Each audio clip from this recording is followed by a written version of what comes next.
ಭಿನ್ನ ದ್ರವ್ಯಗಳಾಗಿಹವು ಜೀವಮತ್ತ ಪುದ್ಗಲಗಳು ಬಂಧವಾಗುತಿಹುದು ಇವುಗಳ ವಿಜಾತಿ ಅವಸ್ಥ್ಯಾರೂಪವಧೂ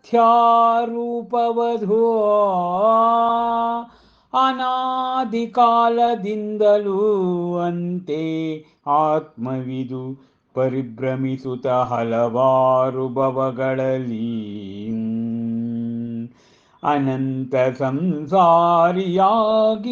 ಪರದ ಕೃತ್ಯ ಭಾಗಿಯೇ ಮೂಲವಾಗಿಹುದ ಬಂಧಾವಸ್ಥೆಗೆ ಆಶ್ರವವು ಅಂತೆ ಆಗಿಹುದೀ ಆಶ್ರವವೇ ಆ ಮಿಥ್ಯಾತ್ವ ಅವಿರತಿ ಪ್ರಮಾದ ಕಷಾಯ ಮತ್ತ ಯೋಗ ರೂಪವು ಅದರ ಸಮ್ಯಕ್ ದೃಷ್ಟಿಗೆ ಇರದು ಆಶ್ರವ ಮತ್ತ ಬಂದವು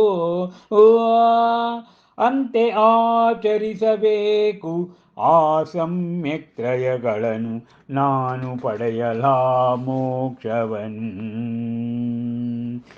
ಇಂತು ತೊಡಗಿಲರವನು ಆತ್ಮಚಿಂತನೆಯಲೇ ಮರುಕಳಿಸಿತಾ ಸ್ಥಳದಲ್ಲೂ ಗೋಶಾಲಕನ ಅವಿವೇಕದ ಘಟನೆಯೂ ಅಂತೆಯೇ ತಿನ್ನಲವನು ಅಲ್ಲಿಯೂ ಆ ಜನರಿಂದ ಏಟನು ಒದಗಿ ತವಗೆ ದುರವಸ್ಥೆಯೂ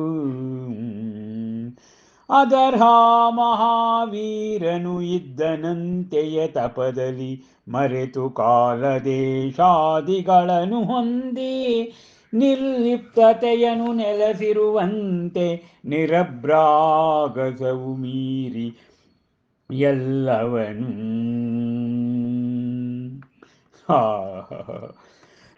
ಮಹಾವೀರ ಮಹಾಕಲ್ಯಾಣದ ಶ್ರೀ ಕೇವಲ ಜ್ಞಾನ ಕಲ್ಯಾಣ ಸಂಪುಟದಲ್ಲಿ ಮಹಾಕವಿ ಡಾಕ್ಟರ್ ಲತಾ ರಾಜಶೇಖರ್ ಅವರು ಅತ್ಯಂತ ಭಕ್ತಿಪೂರ್ವಕವಾಗಿ ಈ ಕೇವಲ ಜ್ಞಾನ ಕಲ್ಯಾಣ ಸಂಪುಟವನ್ನು ರಚನೆ ಮಾಡಿದ್ದಾರೆ.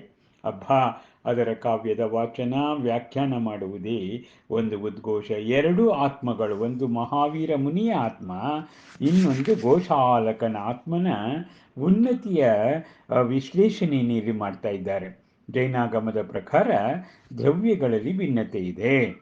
ಜೀವ, ಅಜೀವ, ಪುದ್ಗಲ, ಬಂಧ, ಆಶ್ರವ, ಆಯ್ತಾ, ಇತ್ಯಾದಿ ಒಂದು ಅಪೂರ್ವವಾಗಿರ್ತಕ್ಕಂಥದ್ದು.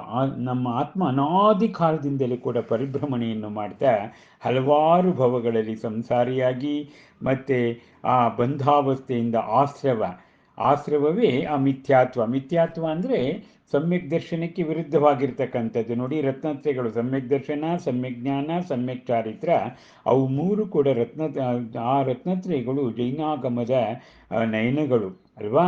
ಈ ದಿಸೆಯಲ್ಲಿ ಆ ಮಿಥ್ಯಾತ್ವ, ಅವಿರತಿ ಪ್ರಮಾದ, ಕಷಾಯ ಅದರ ಸಮ್ಯಕ್ ದೃಷ್ಟಿಗೆ ಇರೋದಿಲ್ಲ. ಯಾವುದು ಮಿಥ್ಯಾತ್ವ ಇರೋದಿಲ್ಲ, ಅವಿರತಿ, ಆಶ್ರವ ಸಮ್ಯಕ್ ದೃಷ್ಟಿಗೆ ಇರೋದಿಲ್ಲ.